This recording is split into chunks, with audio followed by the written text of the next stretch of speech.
놀이다샘의 5분 톡톡. 삶을 디자인하라 라이프 케어리스트 영유아 웰니스 컨설팅을 맡고 있는 놀이다샘이에요.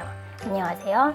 지난 영상에서는 영유아 뇌발달을 할 수 있는 건강한 습관 5가지에 대해서 이야기를 나누어 보았잖아요. 어떤 게 있었죠? 네, 첫 번째로는 놀이가 있었고요. 두 번째로는 다양한 경험과 적절한 자극, 세 번째로는 수면, 그리고 네 번째로는 균형 잡힌 식습관, 그리고 마지막 5번째로 애착이 있었죠. 네, 그래서 오늘은 제가 기관에 있다 보니까 부모님들이 부모 상담 시간에 이런 질문을 많이 하시더라고요. 선생님, 저는 진짜 저희 아이를 너무너무 사랑하거든요. 그런데 저희 아이와의 관계가 너무 어색해요. 또는 저는 진짜 퇴근해서 너무 힘든 상태에서도 아이하고 즐겁게 놀아준다고 하는데 아이는 만족하지 못하고 저는 너무 힘이 들어요. 이럴 때 어떻게 해야 되는지 모르겠어요. 하는 질문들을 하시더라고요.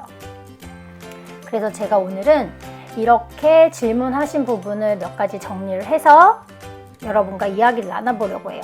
그러면 우선 애착의 정의에 대해서 좀 우리가 알 필요가 있겠죠. 애착이라고 하는 것은 주 양육자와 아이와의 정서적인 유대관계를 이야기를 해요. 안정된 애착을 형성하기 위해서 필요한 게 있는데요. 그것은 민감성, 그 다음에 반응성, 그 다음에 일관성이 필요해요. 주 양육자와 아이 관계에서 안정감을 반복적으로 경험할 때 아이는 세상에 대한 믿음이 생기고 아이는 믿음을 기반으로 해서 다른 대인관계를 형성해 나갈 수 있기 때문에 안정된 애착은 굉장히 중요하답니다. 안정애착의 경우에는 사실 부모님도 그렇고 기관에 있는 저희 교사들도 그렇고 크게 고민하거나 걱정할 부분이 없는데 조금 고민되는 부분에 있어서는 어떤 게 있냐면 불안정 애착의 친구들인 거예요. 가정에서 불안정 애착의 유형인 친구들은 기관에서도 조금 놀이를 할 때 친구 또래 관계에 있어서도 조금 고민되는 행동을 많이 하거든요. 그래서 오늘은 그 부분으로 조금 이야기를 나눠볼게요. 사실 어른들도 그렇고 아이들도 그렇고 관계라는 것이 어떻게 하나의 것을 딱 구축된 건 아니잖아요. 충분히 노력하는 거에 따라서 개선이 될 수 있고 변화될 수 있는 게 관계입니다. 그러니까 부모님들도 이 부분을 생각하시면서 내가 아이와 안정애착으로 가기 위해서 노력을 하셔야 돼요. 그래서 제가 오늘은 애착을 리셋하는 과정을 조금 공유를 드리려고 하는데요. 애착을 리셋하는 과정은 아이가 나를 이해받는 느낌이 들고 온전히 사랑해준다는 느낌을 확인받는 시간으로 만드시는 것이 반드시 필요하십니다.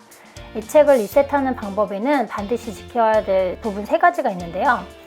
첫 번째로는 단둘이 아이와 그 애착을 형성하려는 양육자와의 단둘이 하는 것이 중요하고, 그 다음에 정해진 시간 동안만 하셔야 된다는 거예요. 그리고 세 번째로는 리드하는 것은 아이여야 한다는 거예요. 그런데 이 부분에 대해서 이제 평소 아이와 놀이를 하는 것이 익숙하지 않았던 부모님들은 그러니까 주말에만 아이와 애착 리셋 놀이를 진행한 후에 시간을 점차 늘리시는 방법도 있습니다. 3가지 조건 중에서 첫 번째로 단둘이 하는 부분에 대해서 이야기를 나눠보려고 한다면, 그러니까 혼자 있는 아이들도 있지만 요즘에 보면은 형제가 있는 가정들도 있잖아요. 그러면은 반드시 이 관계에서 모두 다 같이, 가족들이 모두 다 같이 하는 것이 아니라 이 애착을 형성하려는 부모님과 아이 혼자 이렇게 단둘이 놀이하는 시간이 반드시 필요하다는 이야기예요. 그러면 부모님들 보통은 이렇게 관계를 맺고 애착을 형성해야 되니까 뭔가 특별한 것이 있어야겠다라고 생각하셔가지고 특별한 장소를 간다든지 체험학습을 간다든지 하는 방법을 선택하시는 분들도 계시는데요. 이렇게 되면은 오히려 주의가 분산이 되면서 아이한테 집중하기보다는 이렇게 좀 더 산만해지고 분산되는 경험을 하셨을 거예요. 그래서 이 방법에 대해서는 새로운 장소를 가기보다는 익숙한 장소, 그러니까 집 안에서 하시는 게 더 효율적이라고 볼 수가 있습니다.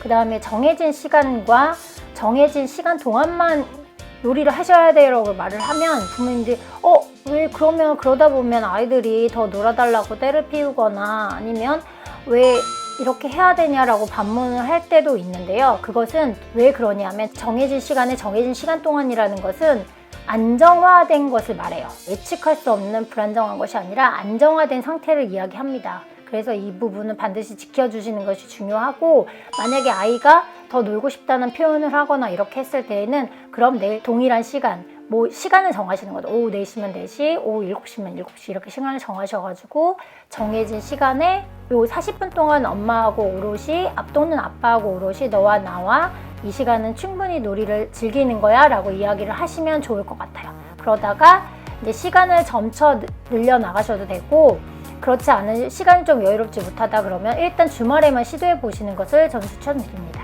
그리고 마지막에 세 번째로는 아이가 리드하는 것이 필요하다고 말씀을 드렸죠. 이것은 어떤 걸 의미하냐면 놀이의 방법이나 놀이를 아이가 선택을 해야 된다는 거예요. 예를 들어서 뭐 부모님들 같이 뭐 이걸 하자 리드하시기보다는 아이가 그 방법에 대해서 리드할 수 있는 것을 선택권을 주셔야 돼요.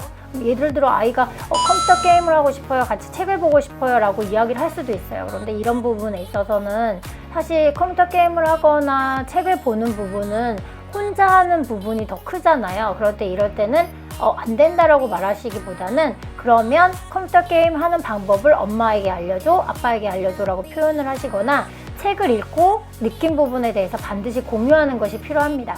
이렇게 하시면서 사실은 몸으로 집중돼서 아이하고 밀착돼서 놀이하시는 게 더 중요하긴 한데, 만약에 아이가 선택한 방법이 컴퓨터 게임이나 책 읽기라면 이렇게 서로 공유하는 부분이 필요하다는 거를 아이한테 인지시켜 주셔야 되고요. 만약에 하고 나서는 이번에 방법에는 너가 선택한 방법으로 했는데 다음에는 엄마가 이런 놀이를 하고 싶다고 제안을 할 수도 있다라고 이야기를 해주시면 아이도 그거에 대해서 수용하는 부분이 조금 더 이전보다는 넓어질 거라고 생각을 해요. 사실 이 놀이나 긍정적 애착을 형성하는 부분에 있어서는 한 번 했고 두 번 했다고 해서 바로 형성되는 것이 아니고 그 반복적으로 하면서 시간이 가면서 이루어지는 부분이 더 크기 때문에 너무 힘들다거나 조건이 안 돼요 라고 생각하시지 말고 할 수 있는 부분, 쉬운 부분부터 하나씩 단계적으로 해나가시다 보면은 분명히 아이와 안정된 애착을 형성할 수 있고 조금 더 발전적인 관계, 서로 사랑하는 관계가 될 수 있다고 생각을 합니다. 이 부분에 대해서는 이렇게 피드백을 드려가지고 굉장히 좋은 케이스들이 많이 나왔으니까요. 여러분, 이 영상을 보시는 여러분들도 한번 시도해 보시면 좋을 것 같습니다. 오늘도 영상 시청해 주셔서 감사하고요. 다음에도 여러분들과 더 유익한 영상으로 만나 뵙길 바라는 누리다쌤이었습니다. 안녕. 좋아요와 구독도 눌러주세요. 안녕.